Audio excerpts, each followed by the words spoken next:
Film ini mungkin akan menjadi lebih bagus apabila narasi dalam bercerita memiliki motivasi yang jelas terkait keberadaan sosok lampirnya. Karena selain dijadikan judul, tokoh lampir seharusnya yang lebih dieksplorasi dan dibedah.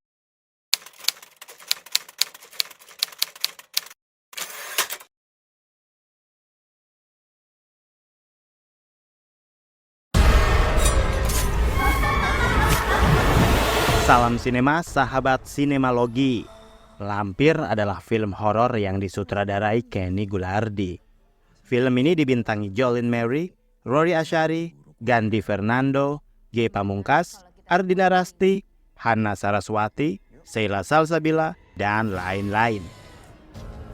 Lampir bercerita tentang sekelompok sahabat yang sedang melakukan foto prewedding di villa mewah kuno.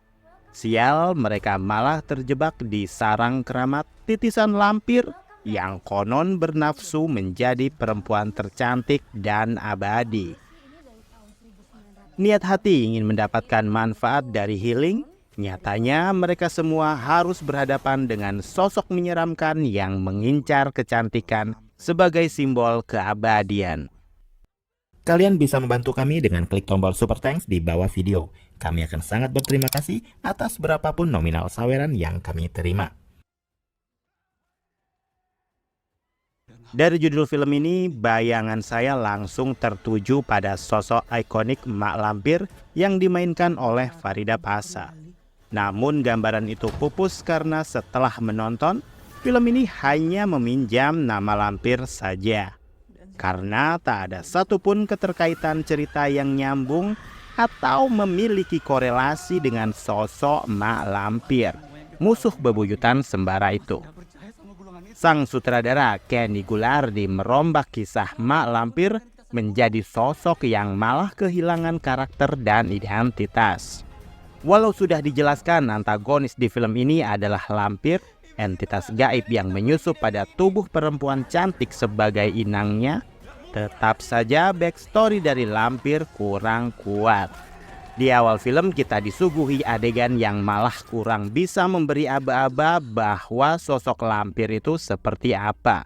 Yang ada malah sibuk menyuguhkan adegan yang memiliki estetika gambar hitam putih dengan corak merah yang menyala. Sedikit sekali cuilan kisah lampir yang dipaparkan.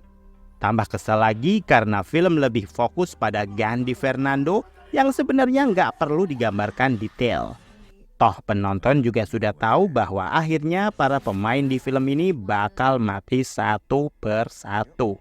Tipikal film horor yang ceritanya melakukan perjalanan dan membuat kebodohan di suatu tempat. Film lampir benar-benar mudah untuk ditebak mulai dari nasib para tokohnya hingga sosok hantu lampirnya. Kapan muncul pun sudah bisa kebaca. Cerita di film ini juga sangat kurang. Benar-benar dikemas dengan begitu membosankan. Padahal film ini tentang titisan lampir yang mengincar Wendy diperankan Jolene Mary, tapi film malah kebanyakan menggunakan point of view dari karakter Robbie diperankan Gandhi Fernando.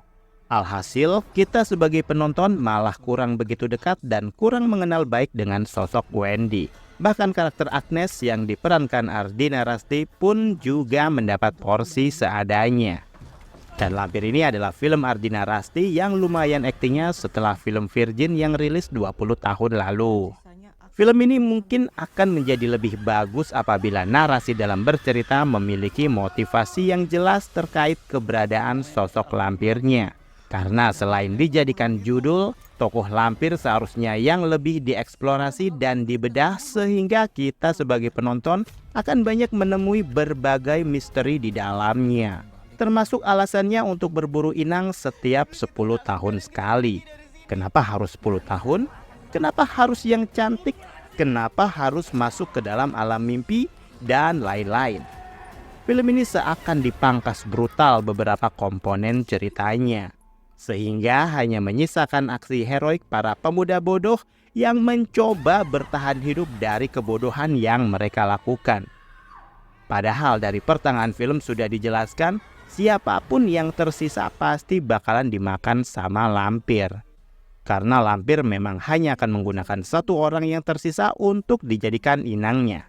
Nah, kalau ternyata tokoh Robbie yang tersisa, apakah lampir juga akan menjadikan Gandhi Fernando sebagai calon inangnya? Padahal di film pertamanya, Perjamuan Iblis, Kenny Ghullardi masih memiliki penulisan narasi yang lumayan cespleng. Namun lampir hadir dengan cerita yang bisa bikin penonton kejang-kejang. Karena gemes dengan runut adegan kebodohan di mana-mana. Beberapa gambar dan adegan akan mengingatkan pada beberapa adegan di film Ready or Not, The Shining, dan film horor lainnya. Belum lagi adegan yang bikin sakit kepala saat para tokoh terjebak di dalam sarang lampir dan harus beradu bacot satu sama lain dan teriak-teriak seakan-akan lagi pentas di atas panggung teater. Dialog konfrontasi yang buang-buang waktu. Lagi-lagi di sini karakter Robbie terasa meresahkan dan sangat berlebihan. Naskah film ini juga amburadul, mungkin yang diharapkan adalah dialog-dialog yang nendang, namun kenyataannya malah banyak dialog yang gak pas dan terasa dipaksakan. Bukan tidak mungkin ketika menonton filmnya kamu akan dibuat mengernyitkan dahi atau menahan tawa, padahal dialog dan adegannya tidak bermaksud dibuat seperti itu. Sebenarnya saya penasaran dengan naskah asli yang ditulis oleh Kenny Ghullardi. Naskah yang belum mendapatkan sentuhan dari urun rembuk dari penulis lain yang ternyata juga menjadi pemain dan produser di film ini. Jolene Mary sebagai Wendy bermain cukup apik meski agak kaku. Penampilan Rory Ashari masih bisa dimaklumi mengingat ini adalah akting perdana dia. Pemain lain tentu sudah berusaha, hanya saja ada salah satu karakter yang terlihat ingin mendominasi dan ingin terlihat lebih dibanding yang lain.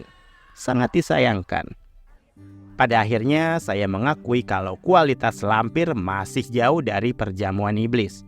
Kenny kurang mengeksplorasi lebih dalam tentang siapa itu lampir dan apa dampak kalau lampir nggak berhasil mendapatkan calon mangsanya. Kenny lebih sibuk menciptakan parade gore estetik yang memukau.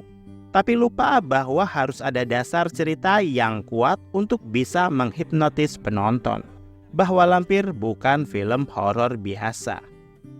Saya juga baru sadar kalau ternyata Kenny menggunakan suara transpuan untuk menjadi pengisi suara lampir.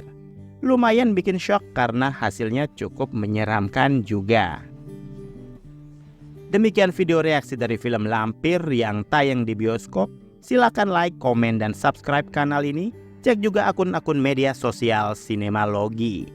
Dan jangan lupa bersinema dahulu, berbahagia kemudian.